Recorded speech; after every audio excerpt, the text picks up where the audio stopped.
Hello everybody, welcome back once again to another episode of the Brawl for All Pro Wrestling Show, episode 41 here. It's Jeff Jaros, your host, coming at you by myself today. No C-Dub, no Jeff Crow. Jeff Crow still locked up in the compound, and we got C-Dub kind of busy tonight, so I'm going to fly through these NXT Takeover Brooklyn Summerslam results, go over a couple things on Raw, and then I'm going to get to the news and notes.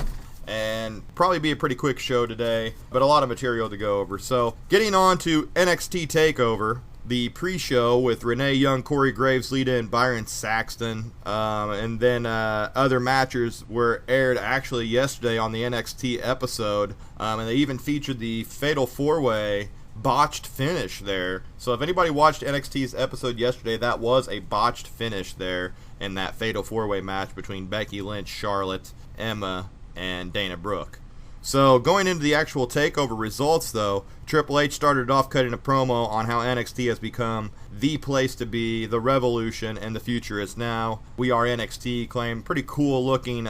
They turned the lights down on the crowd and lit up the ring a lot more than they do on Raw, and I think that's a really cool look that even on the big events at Barclays Center in Brooklyn that they can keep it having that feel to it, that small arena feel. We went into an awesome Tyler Breeze and an awesome Jushin Liger entrance. It was Jushin Thunder Liger's first contest in NXT and WWE period. It was him and Tyler Breeze. Liger won via the Liger Bomb and the pin. I thought that was a really cool match. Then they actually showed Nash, Hall, and X-Pac in the audience. Bayley was shown backstage. They did a Nia Jax vignette. Nia Jax, actually the cousin of The Rock. Her actual name is Lena Farrane, and she will be debuting in NXT soon, as you've seen there on the vignette for Nia Jax. The Vaudevillains took on Blake and Murphy for the NXT tag titles, and me and C-Dub were right. The Vaudevillains, who introduced Old Blue Pants to combat Alexa Bliss in their corner. Vaudevillains hit an uppercut, rolling cutter combo on Murphy for the win, and they became the new tag team champions, just as me and C-Dub predicted, so it was no surprise there. I'm glad Blake and Murphy are finally done with that tag team run. Perfect 10, Ty Dillinger versus Apollo Crews. Apollo Crews making his debut in NXT.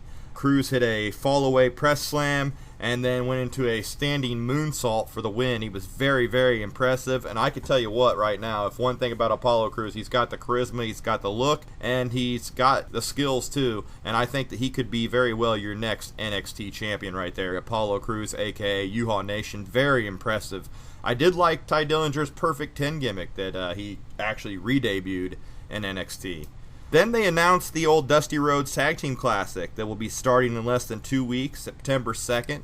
So make sure you check out NXT. They had some talk about it last night, added some teams to it. Actually, the Ascension from the main roster will be coming back to NXT to compete in that, and more. Baron Corbin and Rhino teaming up, but very cool. We go on to announce, I said the announcement, Dusty Rhodes. Then we went on to Samoa Joe and Baron Corbin, which I thought was the weakest match of the whole card. Baron Corbin, he's progressively getting better, as C-Dub, my usual co-host here, has said last week when we watched it, or Saturday night. Joe actually passed out Corbin with the Kahuta clutch and got the submission win. Pretty cool ending there, but the overall match, in my opinion, just two big guys slugging it out. Probably the least entertaining match of the night, but wasn't too bad. Overall, this NXT card was really, really cool. Bayley and Sasha Banks for the NXT Women's title, the co-main event. A reverse Hurricane Rana and a Bayley to Belly for the win, and the new champion crowned in Bayley in NXT. She celebrated with Charlotte, Becky, and Sasha Banks, who have been coined the Four Horsewomen not too long ago of NXT. That was really cool to see them send her off like that. And really happy to see Bayley finally get the women's title down there in NXT. She's been deserving of it for a while now. I think they can kind of transition Sasha Banks out of NXT now as well. But it seems like they've been going back and forth, so we're going to see what the transition, what it's going to be like there. They showed Rollins in attendance and went back to Triple H announcement for the footage of NXT UK tour. He announced that there will be a UK tour. I didn't get the exact dates, but that is coming up for NXT, so all you fans in the UK, be ready to go check out NXT. Then we have Owens and Balor feud vignette played before the ladder match between Kevin Owens and Finn Balor. And boy, this was a hell of a ladder match for sure. Anybody hasn't seen it, I recommend you go back and check it out. but Balor was able to pull it off and retain his NXT title. Steph actually came out and cut a promo on the Divas Revolution and announced it was the first main event of 2. So this was actually the co-main event, and I did want to note that in there too.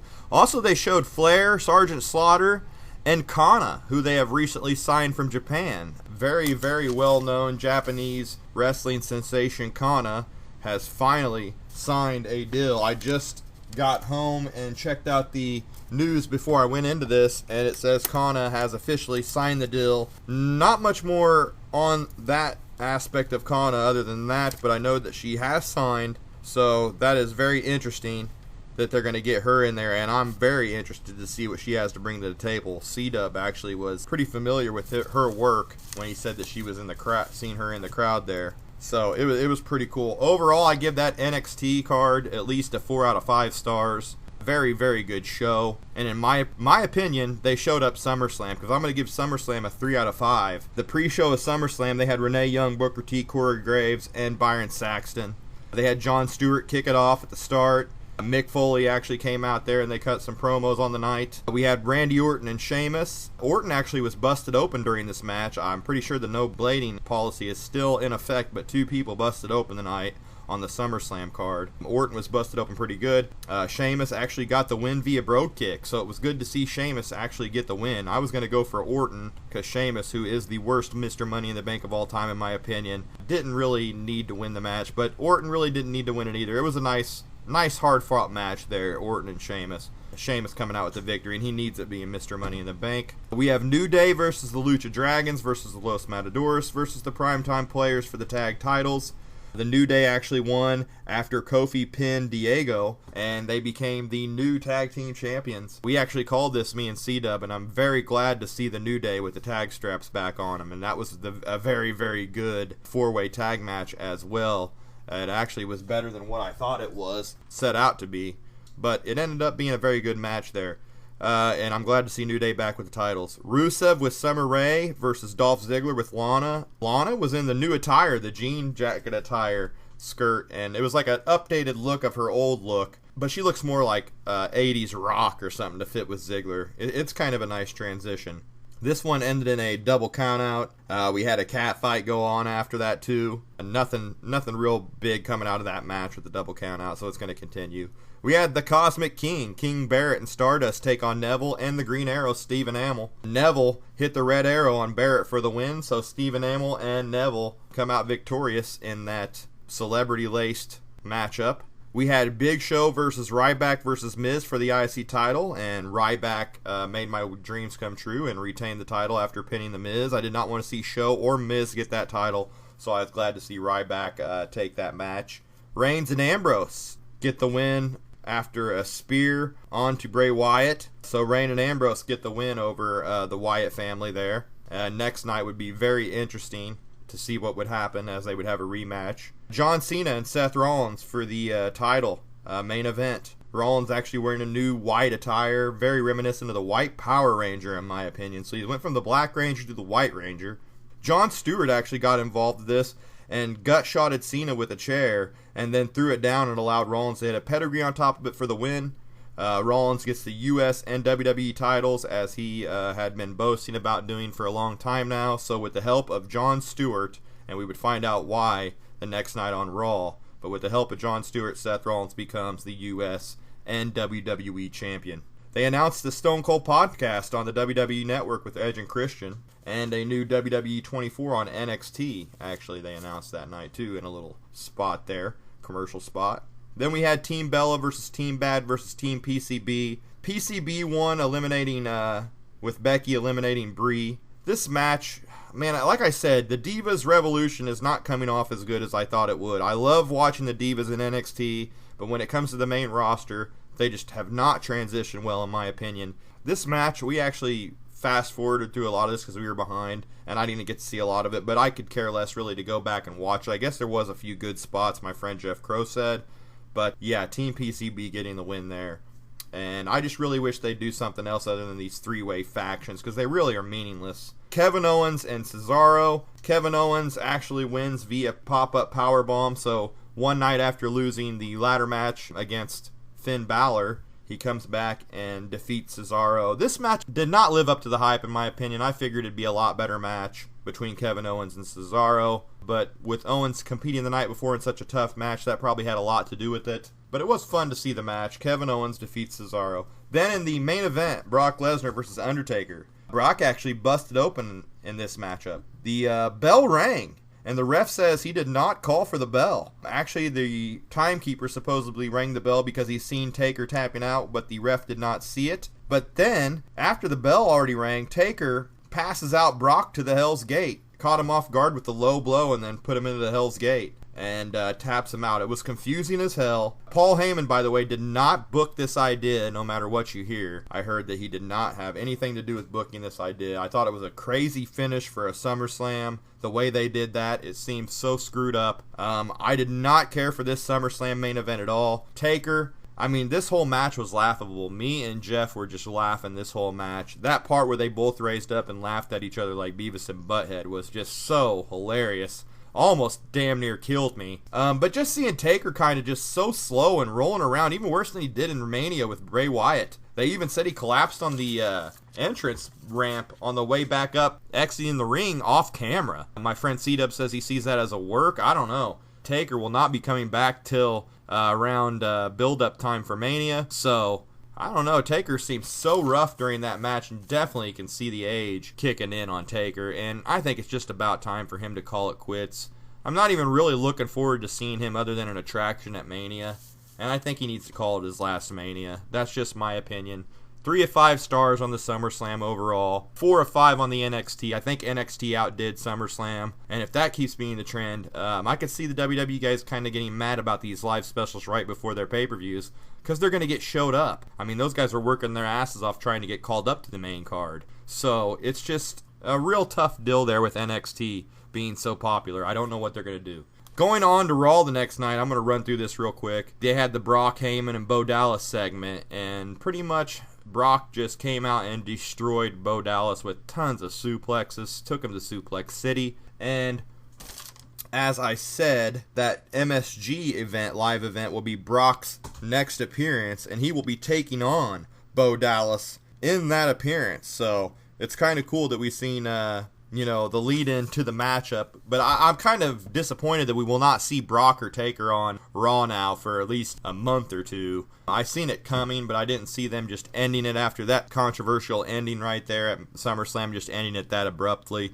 But it seems like that's what they're going to do, keep Brock fresh and not have him on TV all the time. But he's going to be taking on Bo Dallas in that event. It's October 2nd or 3rd. I can't remember the actual day. October 3rd.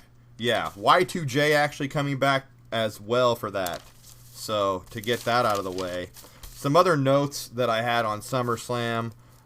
Stone Cold thought that springboard stunner was laughable and said it had zero effect, which I thought too. Stephen Amell in WWE rose over 400,000 for charity, by the way. Since he was in SummerSlam, I wanted to get that out of the way. SummerSlam was named the most social program on TV Sunday and the most social event in history. So that was very good for SummerSlam. Actually pulling out that social card and getting the social media in there, topping that, was pretty good for SummerSlam. NXT notes, the NXT UK tour was officially announced. They will have a special there as well. It'll be the next one in London, December 16th. So make sure to be checking that, looking out for that. The crowd commotion on NXT was fans trying to throw streamers after Bayley won in her colors after her victory. And there was a bunch of commotion in the crowd. And I think even Jeff Crow called that out to me. And I found out that that was the reason for all of that. Yeah, we talked about WWE signing Kana from Japan. Liger actually expected to work with WWE a few more dates, too. So, that's kind of cool. I'm pretty interested to see what they have in store for Yushin Thunder Liger other than this. And I also did note that NXT talent may reportedly start receiving pay-per-view-like benefits, which would be very good for NXT. Which I can see the main roster getting upset with that one, too. But as far as SummerSlam and NXT, that's the way it went. We have Lucha Dragons and the New Day next on Raw. New Day won. But it was the return of, New Day all out there celebrating. Xavier actually had a trumpet he was playing. And who do we have come back other than Team 3D, a.k.a. the Dudley Boys, return. They hit their top rope, what's up, patented move, the headbutt between the legs. And then they 3D'd Xavier Woods through the table after Bubba had Devon get the tables. And then they went and got in the Primetime Player's face and then went back and celebrated in the ring. Wow, what a spark of energy that the Dudley Boys have injected into the tag division by just their mere presence. And I heard that they are making a full-time comeback too as well. It's not just a one-time stint or anything. They are back full-time. They will be finishing up their independent dates too as well. So look for them to be doing that as well. But the Dudley Boys back in WWE full-time. And really happy to see that too. Bubba Ray and Devon come back maybe to end their careers there. Triple H and Steph backstage showed the Rollins statue that they made of him, which actually was a cool statue, but just over the top, and you knew something was going to happen there. Reigns, Ambrose, and Wyatt and Harper had their rematch from SummerSlam. Reigns actually hit a Superman punch and was going for the spear, but the lights went out, Wyatt style, and then they came back on, and it was a huge man at ringside with a black lamb mask on, and he took it off, and revealing himself to be Braun Strowman from NXT, who was used sparingly, but was in there. He laid out both Reigns and Ambrose in impressive fashion. Braun Strowman, another really big guy on the likes of Eric Rowan, who does not seem to be coming back anytime soon, and it'll be interesting to see if he will be placed back with the Wyatts or against him when he gets back now that they have Braun Strowman. Really cool there on the debut. He actually was supposed to be in the SummerSlam tag match too, but that was changed like right before it, and they did not make it a 6-man. You had the Miz TV segment featuring Team PCB, which I really did not like at all. Nikki talked about how 3 weeks she'd been the longest reigning champion. Miz says they all wrestle like a bunch of girls, which I thought was ridiculous. The Bellas actually cleaned the ring of PCB, and Miz took off, and then we came back. It was Team PCB, Team Bella, and Alicia Fox defeating Paige for the win. That was the continuation there. Nothing really interesting. Like I said, it really needs to be spiced up. They need to let the girls go all out on the main roster like they do on NXT. We had Barrett in the ring, and then Stardust came out and attacked Barrett from behind, I guess, for losing last night. Neville then came out and brawled with Stardust, and Stardust retreated. News on Wade Barrett. He will be out of action starting as of now. He will be, he changed his Twitter handle from King Barrett, and it says that he is going to be written off TV to work on a new WWE film. So that's interesting that we will not be seeing King Barrett around. And I'm kind of glad because now he can come back fresh and get rid of that King Barrett gimmick that was not working anyway. So, interesting little note there. Also, we had next the Jon Stewart segment, pretty much saying what he did because he did not want Cena to defeat Ric Flair's 16-time championship reign. He actually had Flair come out, and Flair appreciated it, but said he was rooting for Cena because he said that the records were made to be beat, and someone has to beat it, and he wants it to be someone he respects like Cena. And now he says he messed up the ending. John Cena came out and confronted Stewart and called him out for what he did, even though he knew what he was trying. He said now Rollins is the U.S. and WWE champion, and Cena actually AA'd Jon Stewart and took off. So that was a pretty funny moment there of John Cena AA'ing Jon Stewart. So Jon Stewart making himself a heel in the wrestling world after SummerSlam. We have Ryback, Orton, Cesaro, Ziggler versus Rusev, Owen, Sheamus, and Big Show. Orton actually hit an RKO on Sheamus for the pin. After that, actually, Big Show was beat down by Rusev and Owens, his actual tag team partners. And then a triple team RKO from Ryback, Orton, and Cesaro, and they all celebrated for the win. That triple team RKO was really cool that they did on Big Show. So everybody just destroying Big Show. So what's going to happen with Big Show now? I'm suspect to see. Wyatt promo on Reigns, and then he introduced the new member, Braun Strowman, Abigail's Black Sheep. So I think that's really cool. They're calling it Sister Abigail's Black Sheep. And to talk about Sister Abigail, I guess they are actually looking to cast someone as Sister Abigail, reportedly. Like I've been saying for almost a year, 2 years, that they need to cast somebody as Abigail. Even on my last show that I used to do, which was the Weekly Pro Wrestling Rush, We always said they needed a girl to act as Sister Abigail, and it looks like WWE is actually reportedly interested in doing that now. So that's cool. So be on the lookout for Braun Strowman here and see how he does with the Wyatt family. They showed Cena being arrested and escorted out of the arena for double Aing Jon Stewart. So you knew that he was not going to be around for this main event segment that came up next, which was Triple H and Steph coming out to present the trophy. They actually wished Vince McMahon his 70th birthday. He turned 70 years old this Monday, Vince did. So I had to note that down and tell everybody that they said that. Talked about Seth Rollins being immortalized with this statue and introduced him. Rollins came out talking himself up and gloating about himself, said he was a legend, and said this statue will cement his place in history. And he went out for the unveiling, and it was Sting. So the Stinger came out, standing there. He went and attacked Rollins and hit a Stinger splash and then clotheslined him out of the ring. And then Sting held up the title and looked on towards Triple H, Steph, and Seth Rollins as they went off the air. And yes, after that, an interview with Triple H, Sting and Rollins has been set for a Night of Champions for the WWE title. Really interested to see Sting back. He looked really, really good. And I mean, he looked every bit as fast as Seth Rollins did and looked like he could keep up with him really good.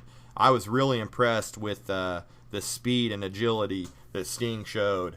They finalized this actually a few days before SummerSlam. I wanted to note this little match between Rollins and Sting. So it'll be interesting in my opinion. The face paint, by the way, that was all smeared up on his face, I guess, was reportedly from the hoodie that he wore down between like 30 security guys that snuck him to the ring. So we will have Sting and Rollins for the WWE title at Night of Champions. In my opinion and Jeff Crow's opinion, it'd be a great time to give Sting a title reign and kind of, legitimize his WWE run and his career, kind of capitalize his career right before they put him in the Hall of Fame. It'd be a good way to let Sting go out on his career and let him have one more title reign. He actually looks like he is definitely in the shape to be able to have one more title run.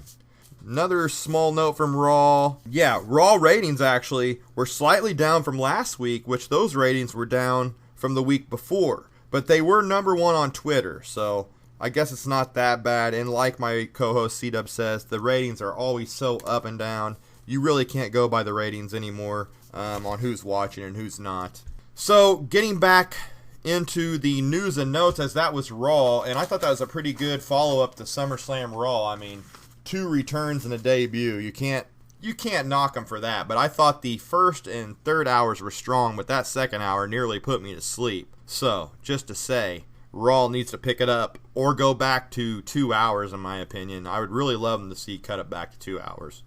So, flying right along and getting down to these few notes that I have written down here, and then I'm going to call that episode 41 over.